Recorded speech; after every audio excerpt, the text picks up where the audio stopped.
হয় নিশ্চয়কৈ কলিয়াবৰত এফালে যদি বনৰৰ আতংক সমান্তৰালভাৱে দেখা গৈছে যে খাদ্যৰ সন্দৰ্ভত হাতীয়ে কিন্তু আতংকৰ সৃষ্টি কৰিছে। আনফালে দেখিবলৈ পোৱা গৈছে যে ১ নং বৰগুলিতে দুটাকৈ মহে ইতিমধ্যে ১ নং বৰগুলিতে গঞা ৰাইজৰ মাজত এক আতংকৰ সৃষ্টি কৰিছে। মোৰ সতীৰ্থ সেই দৃশ্যাংশসমূহ দেখুৱাবলৈ মই অনুৰোধ কৰিছোঁ যে কিয়া হৈছে এটা যি পথাৰ, এই পথাৰত দেখা গৈছে যে যি মৰাপাট খেতি আছে, মৰাপাট খেতিত কিন্তু দুটাকৈ মহে ইতিমধ্যে ইয়াত বাসৰ পাতি আছে।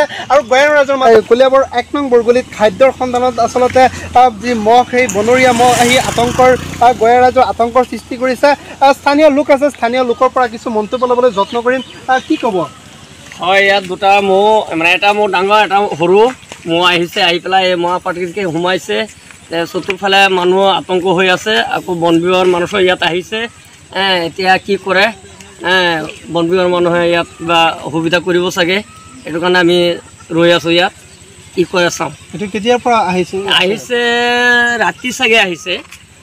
আমি দিনত তেনে গম পালোঁ ৰাতিপুৱাৰ পৰা ইয়াতে আছে বুলি। মৰাপাট খেতিও বহুত নষ্ট কৰিছে ইয়াত।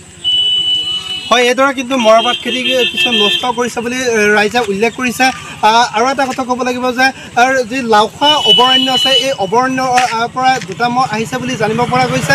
স্থানীয় লোকে কৈছে যে দুটা মহ এই লাওখোৱা যি অভয়াৰণ্য আছে, এই অভয়াৰণ্যৰ পৰা এই মহ দুটা আহি ইয়াৰ বাসৰ পাতি আছে আৰু গঞা ৰাইজক আতংকিত কৰা পৰিলক্ষিত হৈছে।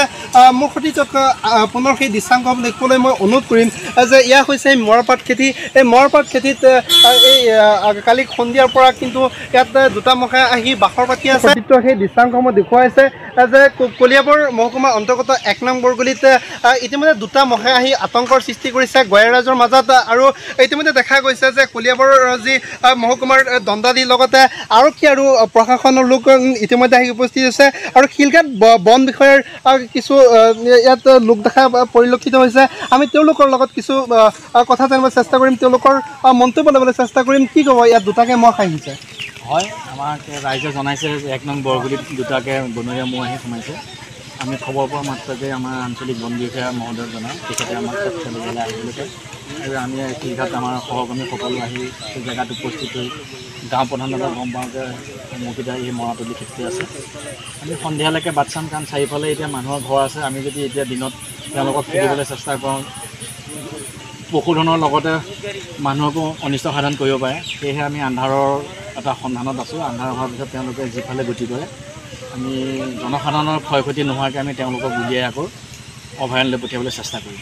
ইয়াত আমাৰ অলপ আগতে কলিয়াবৰ মহকুমা প্ৰশাসনৰ মেজিষ্ট্ৰেট ছাৰ আহিছিল। তেওঁ আমাক সুধিছিল যে ১৪৪ দিয়াৰ কিবা ব্যৱস্থা কৰিব লাগে নেকি। এতিয়া আমি মানুহৰ যিটো গেডাৰিং দেখিছোঁ, ইয়াত ১৪৪ দিয়াটো অলপ নিশ্চয় দিব লগা পৰিস্থিতিয়ে হৈছে। তেখেতে আমাৰ আঞ্চলিক বন বিষয়া মহোদয়ৰ লগত কথা পাতে। আমাৰ আঞ্চলিক বন বিষয়া মহোদয়ে SDO মেমৰ লগত যদি কথা পাতি ১৪৪ যাইব, তেতিয়াহ'লে এইটো বৰ ভাল কথা হ'ব। হয়, এইদৰে কিন্তু দেখা গৈছে যে ৰাইজে আতংকিত হৈ আছে। দুটা মহে ইতিমধ্যে ইয়াত দেখা গৈছে মৰাপাট খেতিত বাসৰ পাতি আছে।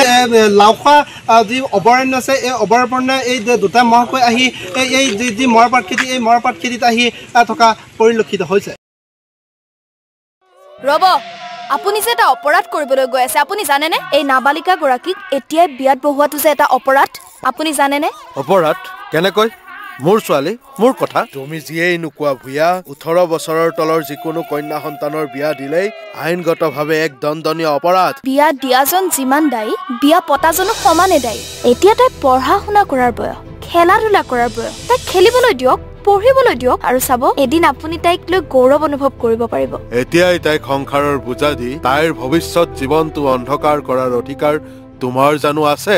মোৰ ভুল হৈ গ'ল মাজনী, মোক ক্ষমা কৰিবা। শিক্ষা ল'ৰা ছোৱালী উভয়ৰে প্ৰাপ্য আৰু অধিকাৰ। আপোনাৰ কন্যা সন্তানক তাইৰ এই প্ৰাপ্যৰ পৰা বঞ্চিত নকৰাব। বাল্য বিবাহ ভাৰতীয় আইনৰ দ্বাৰা বিহিত এক দণ্ডনীয় অপৰাধ। এনে অপৰাধ কৰি আপোনাৰ কন্যা সন্তানৰ ভৱিষ্যত অন্ধকাৰৰ মাজলৈ ঠেলি নিদিব। এনিভাৰত 24ৰ প্ৰথম প্ৰয়াস, জুবিন গাৰ্গৰ গীতৰ প্ৰতিযোগিতা। জুবিনৰ গানে কি আনে?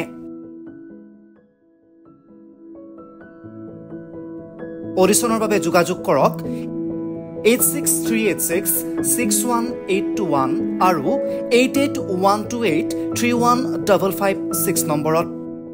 এনি ভাৰত 24 উদ্যোগত এটা নতুন সংগীতৰ প্ৰতিযোগিতা আয়োজন কৰা হৈছে, য'ত মোৰ গানৰ প্ৰতিযোগিতা হ'ব। আপোনালোকে তাত প্ৰতিযোগী হিচাপে আহিবলৈ পাৰিব আৰু মোৰ ফালৰ পৰা আন্তৰিক শুভকামনা জনাইছোঁ। আৰু অনুষ্ঠানটোৰ নাম হৈছে গানে কি আনে।